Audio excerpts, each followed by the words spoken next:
1800년대 초에 조지 윌슨이라는 청년이 펜실베니아에 살고 있었습니다. 이 조지 윌슨은 우체국에서 강도질을 하고 사람을 죽인 일로 인해서 그런 혐의로 사형을 언도받게 됩니다. 그러나 이 청년은 평소에 상당히 선량한 청년으로 알려져 있었답니다. 어쩌다가 그 사건에 연루되어서 실제로 그런 나쁜 짓을 한 것은 맞지만 어쩌다가 연루되어서 사고처럼 그렇게 그런 일이 일어났다고 합니다. 사형을 언도받고 죽음을 기다리는 인생이 되어버렸습니다. 그래서 이 청년을 아는 친구들과 지지자들이 구명운동을 벌이기 시작했습니다. 사면해 주십시오. 사면해 주십시오. 그래서 탄원서를 제출하였는데 당시 앤드루 잭슨 대통령이 이 탄원서를 받아들이고 사면을 명령하였습니다. 이게 얼마나 기쁜 소식입니까? 죽음에서 면함을 받는 이 기쁜 소식, 이 사면장을 가지고 그 청년에게 갔습니다. 간수가 사면장을 내밀었습니다. 그런데 이게 웬일입니까? 그 청년이 이 사면장을 거부하는 겁니다. 인정하지 않고 받아들이지 않는 겁니다. 아무리 설득하고 설득을 해도 받아들이지 않자 이 사면장은 다시 리턴됐답니다. 그래서 대법원에 올라가서 다시 판결이 이루어지고 최종 판결로 사형을 언도받고 사형을 당하게 됩니다. 이 안타까운 사건을 두고 역사학자들은 이야기합니다. 자포자기한 나머지 자기에게 왔던 그 놀라운 소식을 거부하고 믿지 않았기 때문이다. 이렇게 말합니다. 너무나 답답하고 정말 안타까운 일 아니겠습니까? 역사적으로 실제로 있었던 매우 드문 일이라고 합니다. 그런데 오늘 본문에는 똑같이 안타깝고 정말 답답한 모습의 사람들이 보이고 있습니다. 예수님께서 살아나셨는데도 여전히 슬퍼하고 있는 사람들입니다. 예수님께서 분명히 살아나셔서 그 무덤이 비어 있음에도 기뻐하기는커녕 오히려 걱정하고 근심하고 슬퍼하는 여인들의 모습입니다. 오늘 본문 누가복음 24장 1절에서 4절입니다. 안식 후 첫날 새벽에 이 여자들이 그 준비한 향품을 가지고 무덤에 가서 돌이 무덤에서 굴려 옮겨진 것을 보고 들어가니 주 예수의 시체가 보이지 아니하더라. 이로 인하여 근심할 때에 예수님께서는 이미 부활하실 것이다 라고 말씀하셨습니다. 그 부활하는 당일 새벽에 이 여인들이 갔습니다. 그렇다면 예수님의 말씀을 따라 부활하실 것을 믿고 부활하셨구나 생각이 되어야 되는데 오히려 근심되었다. 예수님의 부활을 앞에 두고 근심하였습니다. 예수님의 말씀을 기억하지도 믿지도 않았습니다. 근심할 이유가 없어졌는데 근심하고 있었습니다. 요한복음의 기록을 보면 막달라 마리아는 예수님을 직접 대면하였는데 울며 슬퍼했다라고 기록하고 있습니다. 엠마오로 가는 예수님의 두 제자들은 예수님과 동행하였는데 그 앞에서 슬퍼했다라고 기록합니다. 보십시오. 그들 모두 기쁜 소식이 눈앞에 있는데 슬퍼하고 있습니다. 평안의 소식이 놓여져 있는데 슬퍼하고 있습니다. 근심하고 있습니다. 쉬운 말로 문제가 해결되었는데 힘들어하고 있는 모습입니다. 너무나 안타깝고 답답하지 않습니까? 하지만 이는 2000년 전 그들만의 모습은 아닙니다. 오늘날을 살아가는 많은 주님을 믿는다는 크리스찬들이 이와 똑같은 모습을 보이며 살아갑니다. 성경 속 여인들이나 제자들은 처음으로 맞이하는 일이 이런 일은 처음으로 있었던 일이 아니니까, 처음으로 있는 일이니까 그럴 수 있겠구나 이해할 수 있을 것입니다. 그러나 저와 여러분은 수많은 증인들이 있었고 또한 성령님의 은혜로 인하여서 믿고 있지 않습니까? 예수 그리스도의 십자가와 부활을 믿음으로 선언하고 있지 않습니까? 사실 논리적으로 보면 불가능한 일입니다. 잘 생각해 보십시오. 우리는 믿음을 당연하게 여기지만 이 믿음은 결코 당연한 것이 아닙니다. 어떻게 2000년 전에 이 땅에 태어나서 십자가에 죽은 그 이스라엘 청년이, 그 예수님이 하나님의 아들이라고 믿을 수 있겠습니까? 그분이 나를 영원한 죽음에서 구원하신 구원자라고, 죽음에서, 사망에서 사망 권세를 이기시고 부활하신 분이라고 믿는 것이 여러분 가능한 일이겠습니까? 오늘날에도 그런 일이 일어난다고 하면 우리는 믿지 않을 터인데, 2000년 전에 일어난 그 일을 우리는 당연하게 믿고 있습니다. 저와 여러분만 믿는 것이 아니라 2000년 전에 그 부활을 목격하고 성령 강림으로 성령님을 경험했던 그 사람들도 다 믿었습니다. 2000년 동안 수없이 많은 사람들이 이를 믿음으로 고백했습니다. 지금도 저와 여러분뿐만 아니라 지구상에 존재하는 많은 크리스찬들은 이 믿음을 가지고 있습니다. 성령님께서 우리 안에 믿음을 주셨기에 이렇게 우리가 믿음을 갖게 되었습니다. 우리가 믿음을 갖게 되었다는 것이, 예수님을 믿게 되었다는 것이 성령님의 놀라운 은혜임을 우리는 알아야 합니다. 이미 놀라운 하나님의 역사가 우리 안에서 이미 시작되었다는 것 아니겠습니까? 성경은 하나님께서 태초부터 우리를 택하시고 정하시고 부르시고 구원하셨음을, 2000년 전 부활하신 예수님께서 우리 안에 영으로 함께하고 계심을 끊임없이 말씀하고 있습니다. 그 주님께서 지금 우리와 함께하고 계십니다. 이 놀라운 은혜를 우리는 입으며 살고 있는데, 우리의 모습은 본문 속 여인들이나 제자들의 모습과 같을 때가 너무나 많다는 사실이에요. 전능하신 주님께서 함께 하신다는 말씀의 소식을 들으면서도 주님 없는 자처럼 무기력하게만 살 때가 너무나 많습니다. 주님의 뜨거운 사랑이 나를 향한다는 말씀을, 그 소식을 날마다 말씀을 통해서 또 매주일 설교를 통해서 들으면서도 주님의 사랑 받지 못하는 자처럼 살아갑니다. 신실하신 하나님의 인도하심을 믿노라 고백합니다. 하지만 내 삶은 갈 길을 잃은 것처럼, 갈 길을 잃은 자처럼 살 때가 너무나 많습니다. 무기력할 이유가 사라졌는데 무기력하고, 슬퍼할 것이 없는데 슬퍼하고, 낙심할 것이 없는데 낙심하는 모양이 되었습니다. 2000년 전 주님의 그 살아계신 소식을 들으면서도 울며 슬퍼했던, 근심했던 여인들과 제자들의 모습과 전혀 다를 바가 없습니다. 이것은 가장 강력한 인생의 키를 가지고 있는 우리들이 이 키는 아무 쓸모가 없다며 무시하는 것이나 마찬가지입니다. 강한 성벽을 무너뜨릴 수 있는 로켓포를 가지고 있는 우리들이 손에 돌멩이 하나를 든 것처럼 생각하며 나는 아무런 힘이 없다고 생각하는 것과 똑같습니다. 세상 주관자 되신 주님을 소유한 사람들이 주님 없이 사는 평범한 사람, 무기력한 사람으로 사는 것과 똑같습니다. 그 이유가 무엇일까요? 오늘 성경 본문에서 그 이유를 우리에게 알려주고 있습니다. 본문 누가복음 24장 4절과 5절입니다. 이로 인하여 근심할 때에 문득 찬란한 옷을 입은 두 사람이 곁에 섰는지라. 여자들이 두려워 얼굴을 땅에 대니 두 사람이 이르되 어찌하여 살아있는 자를 죽은 자 가운데서 찾느냐.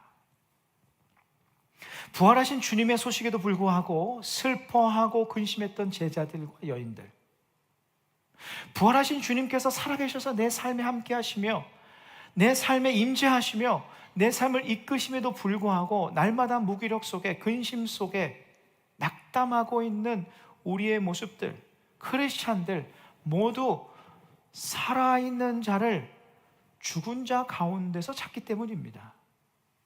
즉 살아있는 분을 죽은 분처럼 취급하기 때문입니다. 그런데 잘 보십시오. 살아있는 자를 죽은 자 가운데서 찾느냐, 이 표현을 잘 보면 이 표현은 둘로 나눕니다. 살아있는 자, 죽은 자 가운데서 찾는 모습. 살아있는 자는 팩트입니다. 죽은 자 가운데서 찾는 모습은 현실 속의 우리의 모습입니다. 어렵고 어둡고 고통스러운 상황 속에서 살아계신 하나님을 죽은 하나님으로 취급하는, 나에게 아무런 영향력도 없는, 나에게 어떤 기쁜 소식도 될 수 없는 그런 하나님으로, 무능한 하나님으로 취급하고 있는 우리의 모습입니다. 근데 여러분, 이 둘 중에 더 중요한 것이 무엇일까요? 현실일까요? 팩트일까요? 팩트가 훨씬 중요합니다. 팩트가 기반이 되지 않으면 현실은 아무것도 아닙니다. 주님께서 살아계셔서 나와 함께 하시다는 이 팩트가 중요합니다. 그런데 여러분, 이 팩트의 특징이 무엇인 줄 아십니까? 이 팩트라는 것은요, 우리가 믿고 안 믿고와 상관없이 존재한다는 것이 팩트입니다. 여기 이 아름다운 꽃이 있는데 내가 이 꽃이 없다고 믿으면 없어지는 것이 아닙니다. 있다고 믿는다고 없던 꽃이 생기는 것도 아닙니다. 천국과 지옥이 분명히 있는데 내가 있다고 믿으면 있어지고 없다고 믿으면 없어지는 것이 아닙니다. 팩트는 팩트입니다. 부활하신 주님께서 살아계셔서 나와 함께 하신다는 팩트는 우리가 믿고 안 믿고 상관없이 변함없는 진리요 팩트입니다. 그 팩트를 받아들이는 것이 믿음입니다. 받아들이지 않는 것이 의심이요 불신인 겁니다. 팩트의 또 하나의 특징은 상황이 변하고 환경이 변해도 팩트는 변하지 않는다는 사실입니다. 아무리 세상이 신이 없는 세상처럼 돌아간다 할지라도, 하나님의 통치가 없는 것처럼 돌아가는 것처럼 보인다 할지라도 하나님의 통치는 여전합니다. 하나님께서 세상을 다스리지 않으시는 것이 아닙니다. 하나님이 계시지 않는 것이 아닙니다. 내 삶이 잘 풀리지 않고 어둠의 상황이 내 삶에 들이인다고 해서 내 삶이 하나님의 주권을 벗어나는 것이 아닙니다. 하나님의 사랑을 벗어나는 것이 아닙니다. 팩트는 팩트입니다. 그러므로 중요한 것은 그 변함없는 팩트들을 받아들이고 굳게 붙잡는, 흔들리지 않는 믿음입니다. 본문의 사람들을 보십시오. 믿음의 여부가 슬픔과 기쁨을 갈랐습니다. 믿음의 여부가 낙심의 자리로부터 기쁨의 자리, 환호의 자리로 옮기게 만들었습니다. 믿음의 여부가 그렇게 중요한 것입니다. 그렇다면 우리는 이 팩트의 기반을 무엇이라고 생각합니까? 팩트는 어디서부터 오는 겁니까? The origin of the fact. 팩트의 기원은 어디입니까? 그것은 바로 하나님의 말씀입니다. 오늘 본문 마지막 6절 말씀을 우리 함께 큰 목소리로 함께 읽으시겠습니다. 여기 계시지 않고 살아나셨느니라. 갈릴리에 계실 때 너희에게 어떻게 말씀하셨는지를 기억하라. 예수님께서 살아나셨다는 말씀, 이 팩트는 이미 예수님께서 살아나시기 전, 아니 그 전에 십자가 그 전, 한참 전에 주님께서 말씀하셨다는 거예요. 그러므로 주님의 말씀을 어떤 상황에서도 언제라도 변함없는 진리로, 변함없는 팩트로 받아들이는 것이 믿음입니다. 아직 죽음의 상황에서도 부활의 말씀을 붙드는 것이 믿음입니다. 절망의 상황에서도 소망의 말씀을 붙드는 것이 믿음입니다. 신앙인이란 주님의 말씀에 믿음을 거는 사람입니다. 주님의 말씀에 영혼을 거는 사람입니다. 말씀에 삶을 걸고 말씀에 나의 삶을 맡기는 사람입니다. 그럼 한번 묻습니다. 여러분은 주님을 믿으십니까? 말씀에 기록된 바와 같이 부활하신 주님께서 지금 나와 함께 하심을 믿으십니까? 이 성경에 기록된, 이 책에 기록된 그 주님이 지금 살아계셔서 내 삶에 세상 끝날까지 내가 너희와 함께 하리라, 내 가정에, 우리 교회에, 내 삶에 동행하고 계심을 믿고 계십니까? 신실하신 하나님의 인도하심을 정말 여러분 믿고 계십니까? 그렇다면 제가 연이어 한 번 더 묻습니다. 그 말씀에 여러분의 삶을 거시겠습니까? 여러분의 영혼을 맡기시겠습니까? 주님께서 살아계셔서 나와 함께 하시다는 이 말씀에 여러분에게 소중한 삶을 내어 맡기시겠습니까? 만약에 이 질문에 여러분이 마음속으로 진심으로 아멘 하였다면 여러분이야말로 진정한 믿음의 사람입니다. 여러분이야말로 산 자를 죽은 자 가운데서 찾는 사람이 아니라 살아계신 그 하나님을 지금도 살아계셔서 내 삶에 역사하시는, 나와 동행하시는 하나님으로 받아들이는 참 믿음의 사람입니다. 이 부활절 가장 중요한 것이 바로 이것입니다. 예수님께서 죽음을 이기시고 부활하셨다, 이 놀라운 사실은 너무나 귀한 것이지만 부활절의 중요한 것은 예수님께서 부활하셨다, 이것을 외치는 것으로 끝나는 것이 아닙니다. 부활절은 오늘이 끝이 아닙니다. 부활절은 매일의 삶 속에서 이루어져야 됩니다. 가장 중요한 것은 부활하신 주님께서 내 안에 죽은 자가 아닌 산 자로 살아계셔서 함께 하심을 날마다 믿음으로 선언하는 것입니다. 성경에 기록된 대로 부활하신 그 주님께서 지금 내 안에 영으로 함께하고 계심을 진정 믿는 일입니다. 그렇지 않다면 부활절은 아무런 의미가 없습니다. 2000년 전에 그분께서 부활하신 사건이 나랑 무슨 상관이란 말입니까? 지금 내 삶에 무슨 상관이란 말입니까?